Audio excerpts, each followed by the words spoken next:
and welcome to Presedia. Today is Monday, May 18th, 2026. It is the birthday of comedy writer and actress Tina Fey, born in Upper Darby, Pennsylvania in 1970.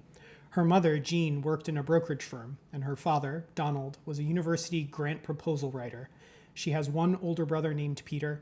She was a high school honor student, a member of the drama club, and she performed in a summer theater group. She enrolled at the University of Virginia, where she studied playwriting and acting, and after graduation in 1992, she moved to Chicago, where she took night classes at the improv training center, The Second City, while working at a YMCA during the day. In 1994, she began performing with The Second City, traveling around the country and doing 8 shows a week for 2 years. 3 years later, she was hired as a sketch writer for Saturday Night Live, and she quickly rose to head writer. A while later, producer Lorne Michaels approached Fey to appear on SNL's Weekend Update alongside comedian Jimmy Fallon. Her performance was well received. A longtime glasses wearer, she had wanted to wear contacts on camera, but when someone commented on how great her glasses looked during a run-through, she wore them instead, which also happened to me, but that's a different story. Fey also wrote, produced, and starred as Liz Lemon in 30 Rock, a comedy she created in 2006 based on her experiences as head comedy writer on SNL. Her memoir, Bossy Pants, which came out in 2011, quickly went to #1 on the New York Times bestseller list. In response to people who claim that women are not funny, she said, "My hat goes off to them.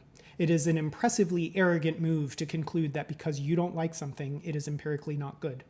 I don't like Chinese food, but I don't write articles trying to prove it doesn't exist." It's also the birthday of film producer, director, and 3-time Academy Award winner Frank Capra, born in Basciano, Sicily, in 1897.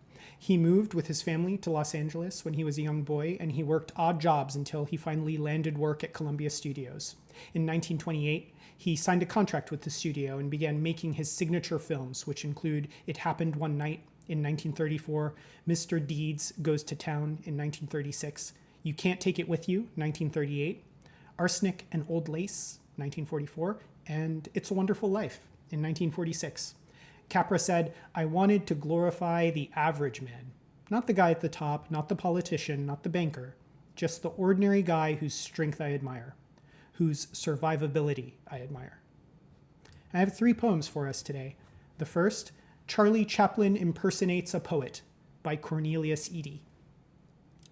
The stage is set for imminent disaster. Here is the little tramp standing on a stack of books in order to reach the microphone, the poet he's impersonating somehow trussed and mumbling in a tweed bundle at his feet. He opens his mouth, tra-la! Out comes doves, incandescent bulbs, plastic roses. "Well, that's that," squirms the young professor who's coordinated this. "No more visiting poets." His department head groans for the trap door as it swings away. The tramp keeps on as if nothing has occurred, a free arm mimicking a wing.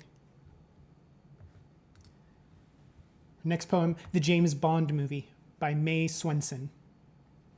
The popcorn is greasy, and I forgot to bring a Kleenex. A pill that's a bomb inside the stomach of a man inside the embassy blows up.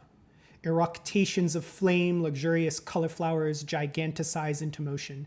The entire 29-foot screen is orange, is crackling flesh and brick bursting, blackening smithereened. I unwrap a dentine, and while jouncing my teeth in rubber tongue smarting clove, try with the 2-inch wide paper to blot butter off my fingers. A bubble bath, room-sized, in which 14 girls, delectable and sexless, twist-topped creamy freezes, their blonde, red, brown, pinkish lavender, or silver wiglets all screwed that high and varnished, scrub tickle a lone male, whose chest has just the right amount and distribution of curly hair. He's nervously pretending to defend his modesty. His crotch below the waterline is also below the frame. But unsubmerged, all 28 slick, foamy boobs. Their makeup fails to let the girls look naked. Caterpillar lashes, black and thick, lush lips glossed, pink like the gum I pop and chew, contact lenses on the eyes that are mostly blue. Their nose perfect replicas of each other. I've got most of the grease off and onto this little square of paper. I'm folding it now, making creases with my nails. And our last poem, Video Blues by Mary Jo Salter. My husband has a crush on Myrna Loy and likes to rent movies for a treat. It makes some evenings harder to enjoy.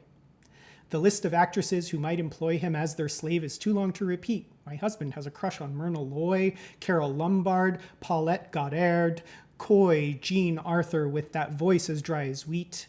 It makes some evenings harder to enjoy. Does he confess all this just to annoy a loyal spouse? I know I can't compete. My husband has a crush on Myrna Loy. And can't a woman have her dreamboats? Boy, I wouldn't say my life is incomplete, but some evening I could certainly enjoy 2 hours with Cary Grant as my own toy. I guess, though, we were destined not to meet. My husband has a crush on Myrna Loy, which makes some evenings harder to enjoy. Thank you for joining me on this pilot edition of Prosedia. I'm Karim Azhari, and remember, tell beauty you think so. Have a great movie night.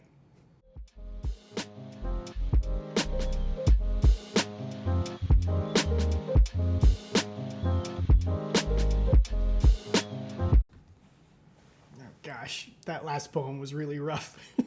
I think I messed up a few of those lines. Hopefully it didn't show up too much. Levels were okay, everything was all right.